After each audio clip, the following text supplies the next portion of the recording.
मेटी, इस घूमती हुई गोल दुनिया के लोग सालगिरह के मौके पर केक काटते वक्त जलती हुई मोमबत्तियां बुझाते क्यों हैं? क्या इसलिए कि धुएं से केक को थोड़ा स्मोकी फ्लेवर मिल जाए?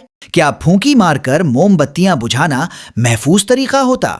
मेटू, कदीम जमाने में लोगों का ख्याल था कि धुआं आसमान तक पैगाम पहुंचाता है। सालगिरह के मौके पर लोग मोमबत्ती बुझने के बाद उठने वाले धुएं के जरिए नए साल की एक ख्वाहिश आसमान तक पहुंचाते। सालगिरह के मौके पर मोमबत्तियां बुझाना किसी तौर भी महफूज अमल नहीं।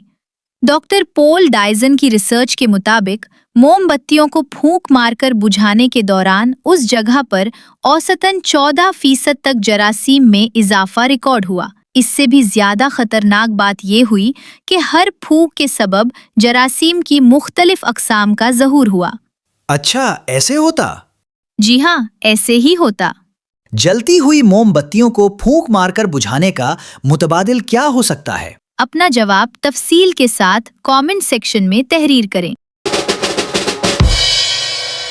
मी टू एंड मेटी की करारी बातें सुनने के लिए हमारे चैनल को लाइक, सब्सक्राइब और शेयर करें।